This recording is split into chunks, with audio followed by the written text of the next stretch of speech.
마지막 주를 맞이해서 행복한 가정에 대해서 잠깐 말씀으로 은혜를 나누고자 합니다.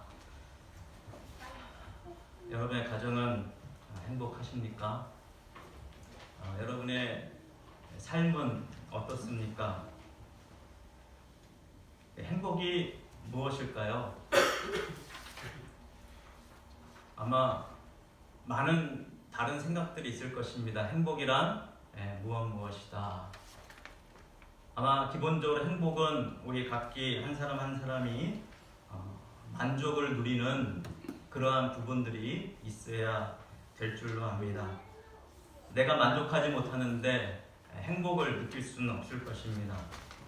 내가 만족을 느낄 수 있는 귀한 장소, 귀한 곳, 그곳이 바로 가정이라고 성경은 우리에게 알려주고 있습니다.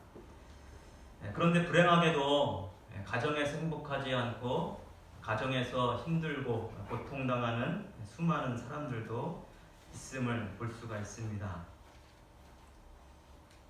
행복한 가정을 만드는 것은 어떻게 보면 하나님을 믿는 우리들에게는 너무나 준엄하고 또 반드시 이루어야 될 그러한 사명의 일부분임은 틀림이 없는 것 같습니다. 행복한 가정을 만드는 것이 얼마나 소중하고 얼마나 중요한지, 우리 삶에 매주 중요한 영향을 끼치는, 그리고 서로에게 아주 중요한 영향을 끼칠 수밖에 없는 그러한 곳이 가정이기 때문에 이 가정을 우리가 행복하게 만들 수만 있다면, 그 행복한 가정을 만든다면 얼마나 이롭고 또 얼마나 유익한 일이 있을지 우리는 사실 상상을 다 할 수가 없습니다. 근데 행복한 가정을 만드는 것은 결코 쉽지가 않습니다. 오늘 말씀 128편의 3절에 보면 내 집 안방에 있는 내 아내는 결실한 포도나무 같으며, 결실한 포도나무. 그럼 포도 좋아하시죠? 포도는 참 맛있습니다. 포도는 우리에게 기쁨을 가져다주고, 특별히 많은 유럽이나 지중해 나라에서는 이 포도로 포도주를 만들어서 물처럼 마시기도 합니다.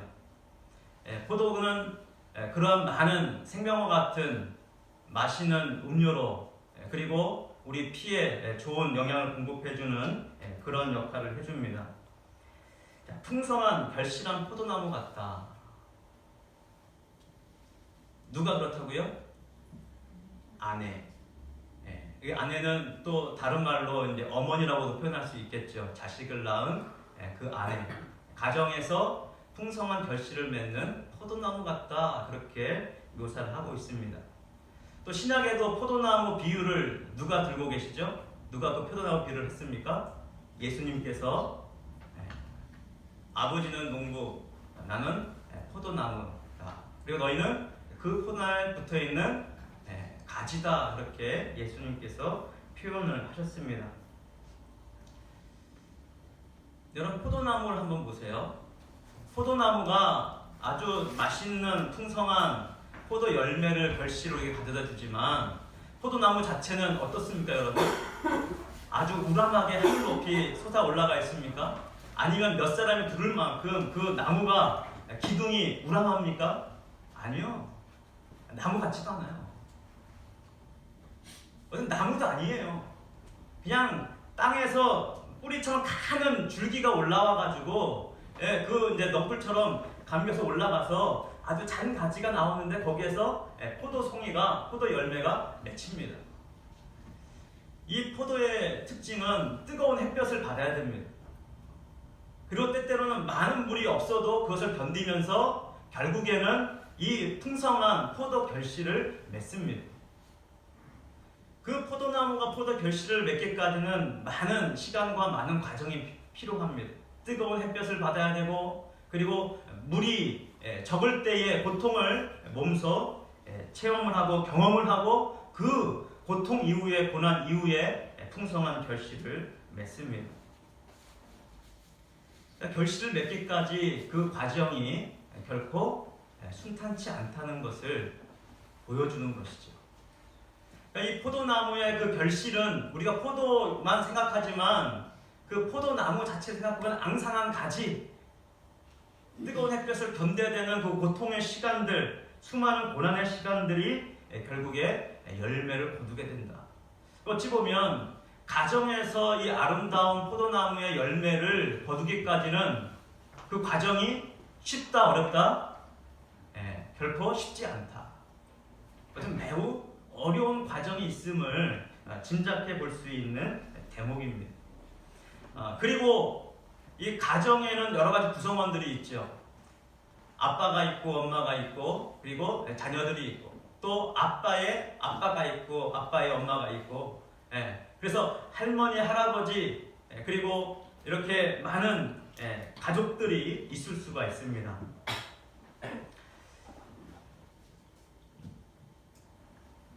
이 가정을 행복하게 이루려면 기본적인 전제 조건이 필요합니다. 우리가 행복한 가정을 만들기 위해서 수도 없이 노력하고 함께 애를 쓰고 함께 땀을 흘리고 함께 섬기고 함께 사랑해도 누가 세우지 않냐면 헛되다고요? 여호와께서 세워주지 않으면 그 모든 수고가 헛될 수밖에 없다. 전제 조건은 하나님이 우리 가정을 세우시고 하나님이 우리 가정을 보호하시고 지키셔야 된다는 전제 조건이 따라옵니다. 자, 이렇게 되려면 누구와 우리 가정이 연결되어야 돼요? 하나님과 우리 가정이 연결되어 있어야 됩니다. 이 연결고리가 끊어지면 아니 되는 것이죠. 연결고리가 있어야 돼요. 그래서 예수님께서 어린아이를 데려안고 말씀하신 것이 있죠. 누구든지 이 어린아이와 같이 되지 아니하면 아버지를 어떻게 한다고요? 볼 수 있다 없다? 볼 수 없다 그랬어요. 그때 이 어린아이의 특징이 무엇입니까? 어린아이의 특징, 여기서 말하는 예수님이 어린아이와 같이 되지 아니하면 결코 아버지를 볼 수 없다 그랬을 때 이 어린아이의 특징이 무엇일까요?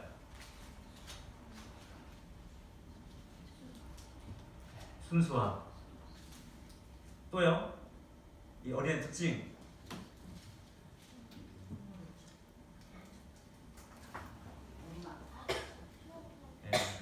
전에 말씀을 드렸는데 다 잊어버리셨군요.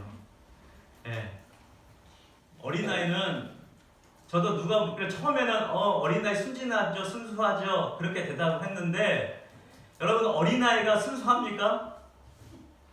어린아이 순수해요? 아니요. 어린아이는 영악해요. 얼마나 영악한지 몰라요. 자기가 좋아하는 것에 굉장히 머리가 똑똑합니다. 자기가 싫어하는 거는 결코 안 하려고 그래요. 자기가 좋아하는 걸 얻기 위해서 수단 방법 가리잖아요. 그래서 그 좋아하는 걸 얻기 위해서 어떻게 합니까? 말이 안 되니까 뭐예요? 때를 쓰고 울어요. 그것이 어린아이예요. 그러니까 어린아이는 순수하지 않아요. 그런데 그 어린아이가 누구한테 때를 씁니까? 엄마한테 때를 쓰죠. 아빠한테 때를 써요. 그러니까 누구를 의지하는 거예요? 엄마 아빠를 의지하는 거예요. 엄마 아빠를 의지하는 마음이 있습니다. 그러니까 어린아이와 같다는 것은 어린아이처럼 누구를 의지하는 거예요? 하나님을 의지하는 자를 말하는 거예요. 자, 이 말씀을 기억하면서 시편 127편 3절로 4절을 우리 3절, 4절, 5절을 같이 한번 읽겠습니다. 보라, 자식들은 여호와의 기업이요 태의 열매는 그의 상급이로다. 젊은 자의 자식은 장사의 수중에 화살 같으니 이것이 그의 화살통에 가득한 자는 복되도다. 그들이 성문에서 그들의 원수와 담판할 때에 수치를 변하지 아니하리로다. 이상한 말씀을 하고 있습니다. 자, 자식을 뭐에 비유하고 있죠? 화살에 비유합니다. 자, 그 화살은 보통 어디에 담겨 있어야 돼요? 화살통에. 자, 그럼 화살과 화살통은 뭐 할 때 필요한 것이죠? 여기 보면 원수가 나와요. 그러니까 원수와 담판을 지을 때, 원수와 싸울 때 그 화살로 원수를 싸워 이길 수 있는 그러한 화살의 비유를 하고 있습니다. 그럼 도대체 이게 무슨 의미일까요? 뭘 말하는 걸까요? 자식은 나의 승리를 위한 도구입니까? 써서 한번 승리하고 버릴 수 있는 그런 도구라는 말입니까? 아니면 그 화살을 가득 넘쳐있는 화살을 보면서 내 마음이 흡족하고 내 마음이 든든하구나, 그것을 위한 복을 말하는 것일까요? 도대체 이 말씀의 의미가 무엇일까요? 우리는 깊이 생각해 볼 필요가 있습니다. 자, 승리를 하기 위한 어떤 승리의 도구, 원수를 죽일 수 있는 그러한 화살, 그러한 도구, 그것을 자식이라고 말하는 것일까요? 저는 그렇게 생각하지 않습니다. 자, 화살과 활, 어느 것이 중요합니까? 활이 중요합니까? 화살이 중요합니까? 네, 둘 다 중요하죠. 없으면 안 돼요. 아무리 좋은 활이 있으면 뭐합니까? 화살이 없으면 무용지물이에요. 그러면 아무리 좋은 화살이 있으면 뭐합니까? 활이 없으면 무용지물이에요. 그럼 활과 화살이 다 있습니다. 그럼 활과 화살만 있으면 됩니까? 누가 있어야 되죠? 네, 그거를 잘 쓸 수 있는 궁수가 필요합니다. 그러니까 아버지는 지금 궁수인 거예요. 그리고 화살이 있고 또 화살통에 화살이 담겨져 있습니다. 지금 뭘 말하는 것일까요? 어느 것 하나도 빼놓을 수 없는 소중한 존재라는 것을 말합니다. 여기는 뭐냐? 서로서로 뭐 해야 되는 존재예요? 서로서로 의존하고 서로서로 의지할 수밖에 없는 존재라는 것을 지금 말씀하고 있는 거예요. 자식이 그냥 무슨 무기가 되고 원수를 죽일 수 있는 그런 단순히 그 차원의 얘기가 아니라 그만큼 결정적인 원수를 죽일 수 있는 결정적인 무기 역할을 하는 것처럼 자식이 나를 위한 어떤 수단과 도구로서의 얘기가 아니라, 그러니까 내 마음대로 할 수 있는 그런 존재가 아니라, 그 자식이 없으면 어떻게 해요? 원수와 싸울 때 불리하다, 유리하다? 네, 아주 불리하다. 다시 말하면 혼자 싸워하는 것은 너무 힘들고 어렵다는 것을 얘기하고 있습니다. 어떻게 싸워야 되는 것을 말하는 거예요? 같이 서로 의지하고 의존하고 함께 그것을 싸워가야 되는 그 기본적인 다리, 기본적인 존재 공동체가 무엇이라고요? 그 공동체가 가정이라는 것입니다. 그러니까 지금 가정을 얘기하면서 하나님께서 우리에게 너무나 귀하고 소중한 그 소스를 얘기해 주는 거예요. 아마 우리가 기본적으로 기독교인이라면 행복한 가정에 대한 기본적인 생각들이 있을 것입니다. 자, 하나님과 연결고리하기 위해서 가정에서 뭐 하는 것이 좋겠습니까? 함께 예배를 드리고 또 함께 교제를 하고 서로 사랑할 수 있는 여러 가지 방법들이 함께 그 안에서 이루어지는 것이 좋겠지요.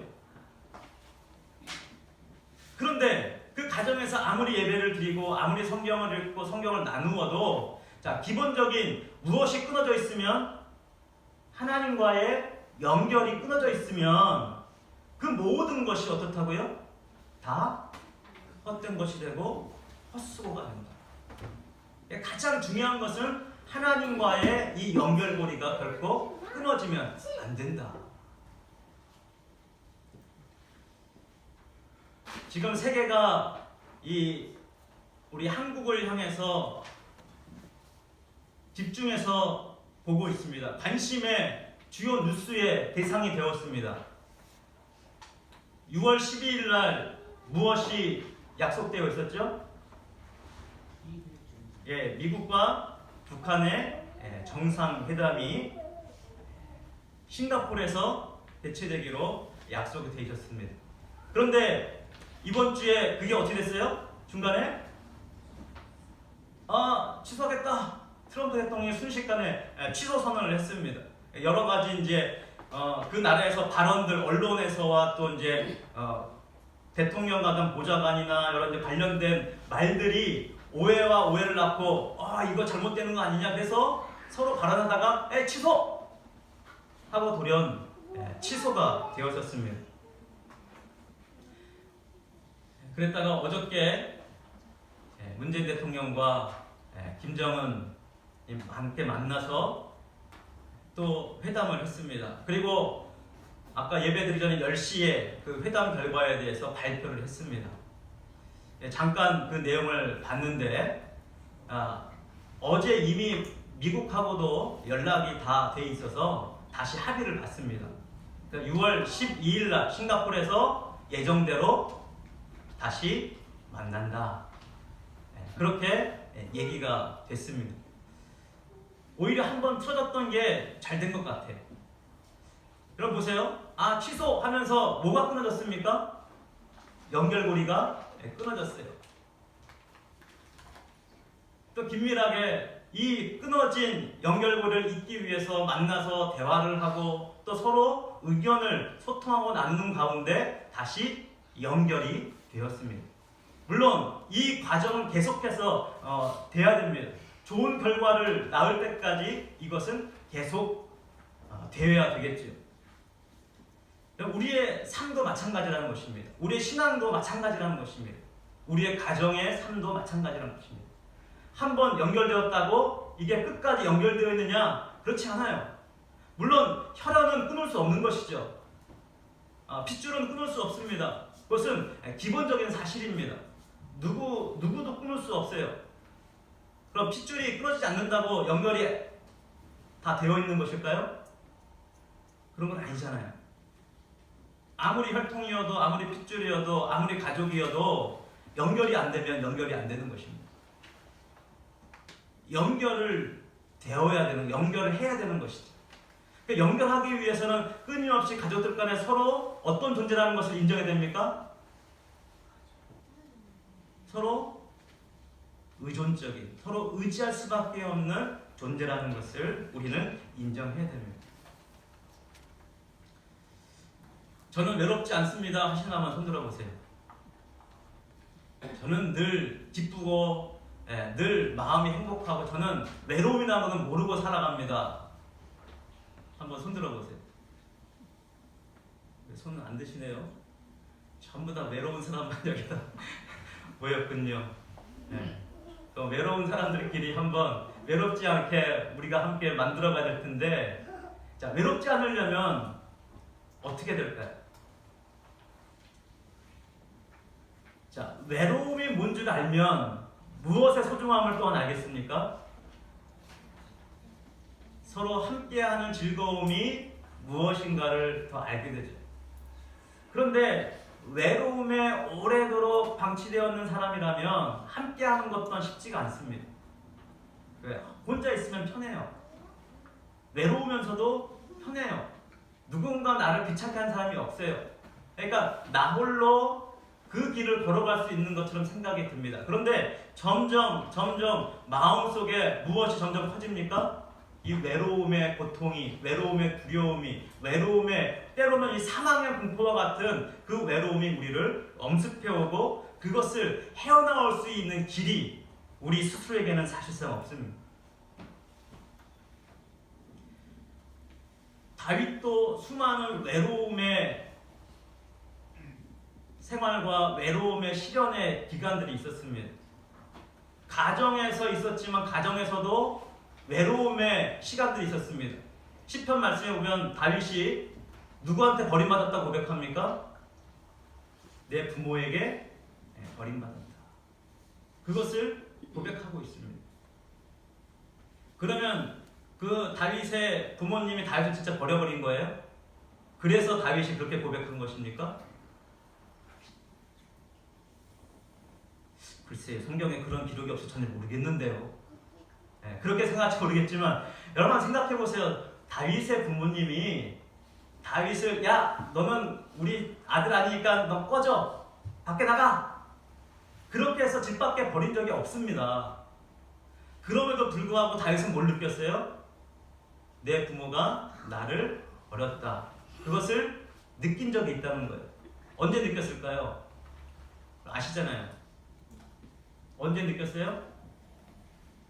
사무엘이 기름 부어 왔을 때 아들들을 다 불러 모으라 그러는데 누구 빼놨어요? 다윗 빼놨어요. 다윗을 알아요, 몰라요? 알죠. 그러니까 그때 다윗은 부모에게 뭘 느낀 거예요? 버림받았다고 느낀 거예요. 실제로 버린 게 아니라 그의 느낌이, 그의 감정이, 아, 부모님이 나를 뭘로 생각하지 않는구나? 네, 아들로 생각하지 않는구나. 정말 이새가, 그 다윗의 어머니가 정말 다윗을 아들로 생각하지 않아서 그랬던 거예요? 그건 아니었잖아요. 너는 아들도 아니야. 그래서 안 부른 것이 아니라, 에이, 이 많은 아들들 가운데 설마 다윗까지 차례가 오겠어? 하고 다윗을 그냥 제껴놓고 다윗을 그냥 일 맡겨놓은 거예요. 야, 양들 먹여야 되니까 너 양들 먹이고 있어. 그리고 나머지 아들들만 쭉 데려다가 세운 거예요. 그런데 오히려 진짜 버린 건 아니었지만 다윗의 마음속에는 버림받은 느낌을 갖게 됩니다. 그러니까 여러분, 우리가 살아가면서 이런 일들이 얼마나 많이 있을까요? 주변에 사람들이 나를 향해서 사랑하지 않는 것 같고, 나를 미워하는 것 같고, 나를 버린 것 같고, 나를 소중히 여기지 않는 것 같고, 나를 그냥 무시하는 것 같고, 그런 생각들, 그런 상황들이 사실 우리가 주변만 살펴보면, 깊이 있게 한번 따져보면, 생각해보면 그런 때가 얼마나 많이 있을까요? 그러면 그때마다 내가 버림받은 느낌을 가지면서 저 사람이 나를 무시하는구나, 나를 사랑하지 않는구나, 나를 싫어하는구나, 그때마다 상처받으면서 버림받음을 느끼면서 우리가 그렇게 살아가야 될까요? 어떻게 될까요? 그때 필요한 존재가 누구냐? 바로 가족이요, 바로 하나님의 백성이라는 사실입니다. 자, 여기에 대한 답을 예수님이 또 하십니다. 많은 사람들이 예수님, 어머니가, 형제들이 예수님을 찾으러 왔습니다. 지금 저기 나와 있습니다. 그때 예수님께서 아주 유명한 말씀을 남기셨습니다. 우리 마태복음 12장 50절을 한번 찾아볼까요? 마태복음 12장 50절입니다.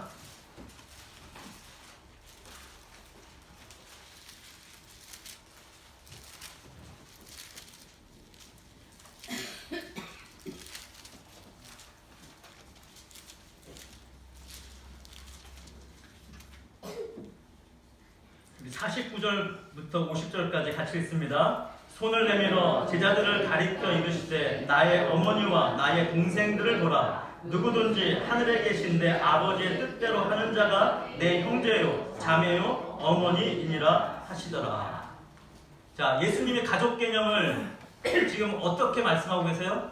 그러니까 실제로 연결고리 있는 가족을 얘기하는 거예요. 혈연의 가족 얘기하는 것이 아니라 하나님과 연결고리 되는 그 가족, 그 가정, 그 개념을 예수님 분명히 얘기를 하고 계시죠. 자, 누가 형제요, 자매요, 어머니라고요? 하늘에 계신 내 아버지의 뜻대로 하는 자.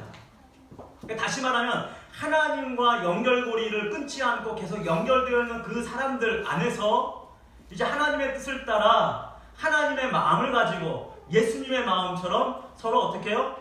의지하고 의존하고 사랑하고 섬겨가는 관계, 그것이 하나님 원하시는 가족의 관계고, 그것이 영적인 관계고, 그것이 우리 생활을, 우리 삶 속에 진짜 행복하게 만들 수 있는 이 가장 기본적인 연결 수단인 것을 얘기해 주고 있는 거예요.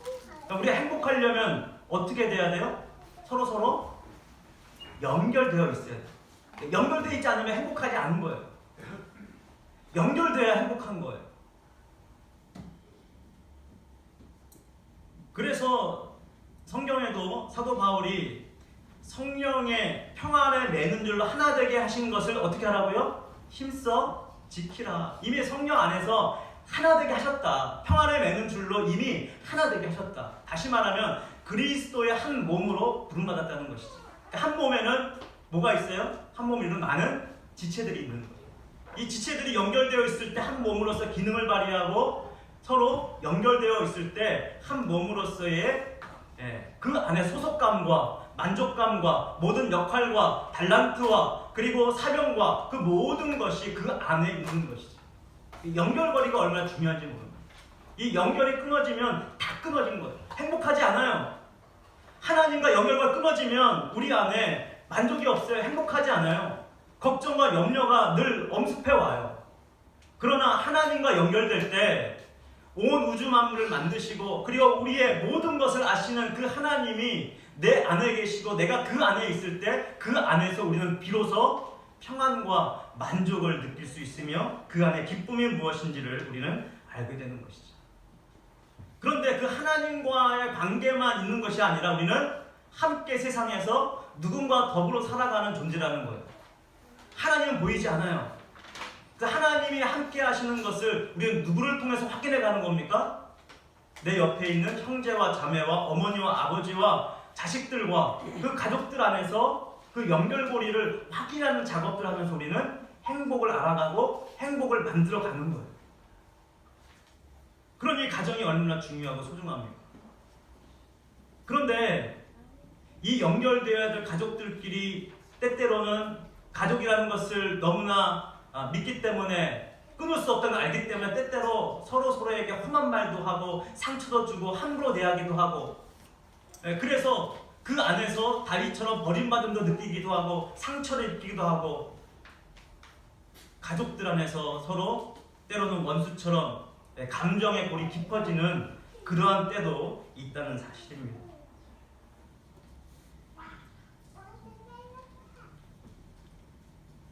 행복한 가정을 만드는 것은 여러분 결코 쉽지가 않습니다. 지금 남과 북이 잘 돼야 됩니다. 바라기는 통일이 됐으면 좋겠는데 뭐 당장 통일이 되진 않겠지요. 통일되기까지는 많은 과정들이 필요할 것입니다. 근데 이 과정에서 누가 제일 핵심적인 역할을 지금 하고 있을까요? 우리끼리만 지금 평화해서 통일한다고 평화 통일이 될까요? 아니죠. 지금 6월 12일 날 북과 미국이 만나 정상회담을 갖습니다. 누가 더 힘을 갖고 있어요? 미국이 힘을 갖고 있어요. 그래서 세계 전체 미국을 바라보는 시각이 무슨 국가라고 얘기합니까?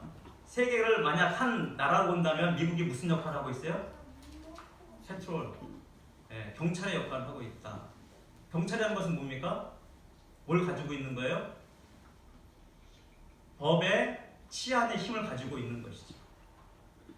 그래서 세계 모든 문제를 해결하려고 하는 그런 미국의 태도와 미국의 자세를 볼 수가 있는데 여전히 우리 한국의 관계도 그 미국의 이 관계를 무시하고 결코 이룰 수가 없습니다. 이 관계를 잘 해야 돼요. 그런데 만약 미국이 정말 이 좋은 세계에서 좋은 관계를 유지하려면 단지 경찰이라는 패권국이라는 그래서 우리가 조정하겠다는 생각만 가지고서는 결코 할 수가 없습니다. 자, 아까 화살 같은 것이 누구라고 했습니까? 자식이라고 했어요. 자식이 화살 같다고 했어요. 그럼 아버지가 지금 권한이 있는 것이죠. 아버지가 그 화살을 쏠 수 있는 권한이 있습니다. 그러면 아버지 마음대로 할 수 있다는 거예요?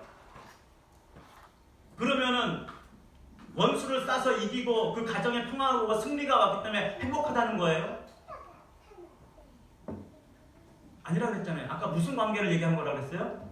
화살이 없으면 이길 수 있다 없다? 없다. 서로 의존해야 된다는 관계라는 것을 얘기했잖아요. 그렇다면 약소국이든 강대국이든 우리가 힘이 있으니까 우리 마음대로 할게. 너희는 내 말 들어. 때때로는 부모들이 자식들한테 어떻게 상처를 줍니까? 내가 부모야. 자식은 부모 말 들어야 돼. 그러면서 이제 성경의 말씀도 들먹이죠. 성경 봐봐. 내 부모를 어떻게 그랬어? 공경하라 그랬어. 주 안에서 순종하라 그랬어. 그러니까 너는 자식이기 때문에 부모 말 들어야 돼. 이게 지금 뭐 하고 있는 겁니까?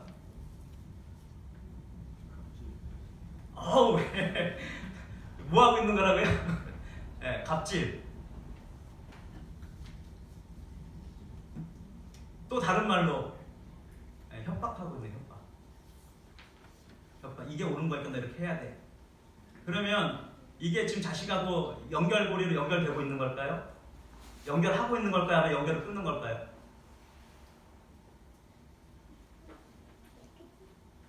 자, 갑과 을이 만나서 갑이 갑질을 해요. 그럼 을이 어떻게 해요?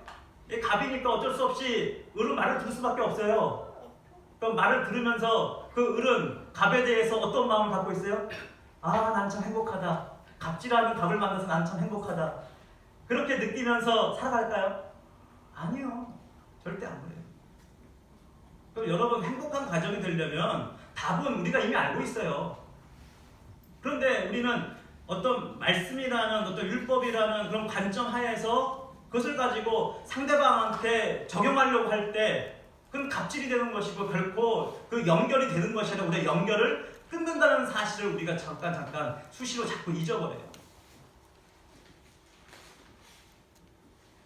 유태인들이 말씀을 몰라서 하나님과 연결이 안 됐습니까?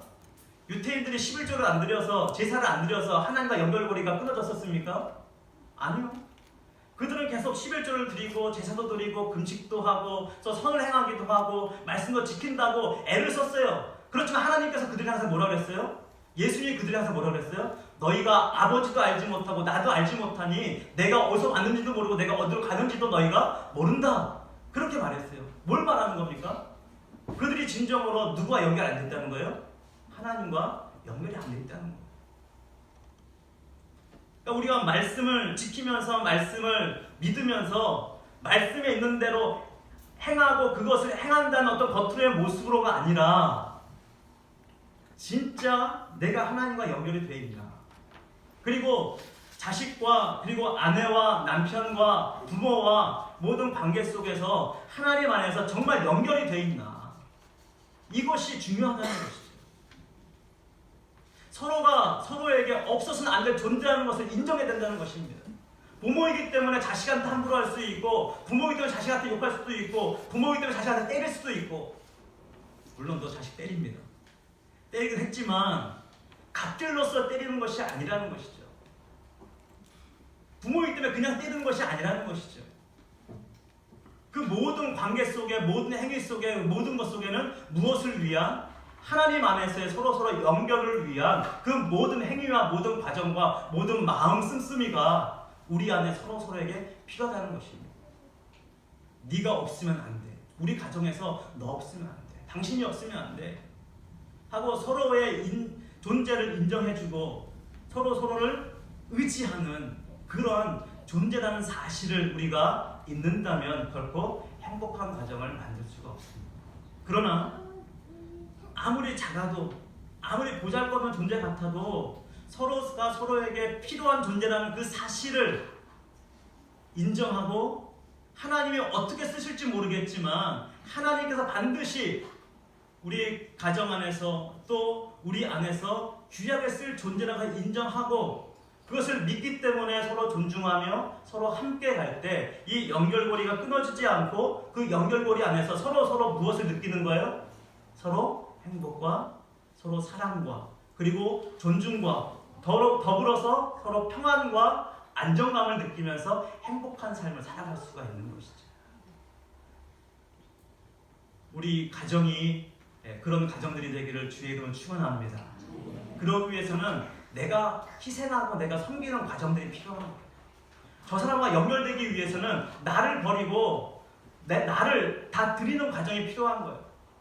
포도 열매를 맺기 위해서 그 작은 앙상한 포도 가지 있지만 다 말라버릴 듯한 포도나무 가지 같지만 햇볕을 받으며 그 땅 속에서 없는 물을 수분을 있는 대로 다 빨아들여 가지고 그리고 그 포도에게 자식들에게 공급해주는 그 공급이 결국에는 아름다운 결실과 아름다운 열매를 맺게 한다는 사실.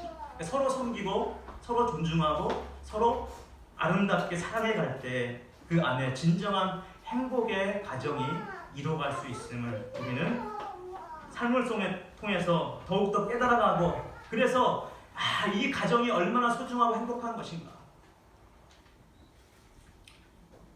여러분 사람들이 많다고 외롭지 않은 게 아니에요.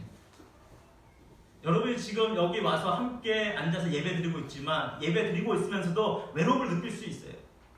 여러분 오히려 큰 교회에서요 예배 드릴 때 와 찬양 드리고 막 웅장하게 예배 드릴 때 얼마나 그 감격하고 얼마나 이야 진짜 천국인 것 같고 얼마나 즐겁고 얼마나 행복합니까? 그런데 주변을 다 들어보니까 아무도 몰라. 그냥 인사는 했지만 예수 믿는 사람이 인사는 했지만 아무도 몰라.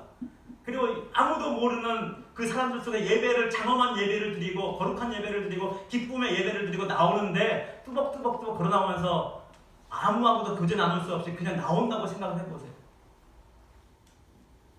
얼마나 외롭고 얼마나 허전하고 얼마나 마음속에 공허함이 찾아올까요? 그러니까 누군가와 내가 연결고리를 지을 수 있고 하나됨을 느낄 수 있는 것이 여러분 얼마나 소중하고 얼마나 귀중한 것인지 모릅니다. 그것을 배우는 첫 번째 장소가 어디라고요? 가정이라는 것이. 가정에서 이 연결하는 연결고리를 연습하고 그래서 우리의 삶이 얼마나 행복해질 수 있음을 얼마나 그 안에서 안정감을 느끼고 그 안에서 얼마나 주님을 함께 알아가는 이 기쁨이 얼마나 기쁜가를 우리 가정을 통해서 함께 배워가고 느껴갈 수 있는 귀하고 복된 가정 되기를 주님의 이름으로 축원드립니다. 할렐루야. 기도하겠습니다.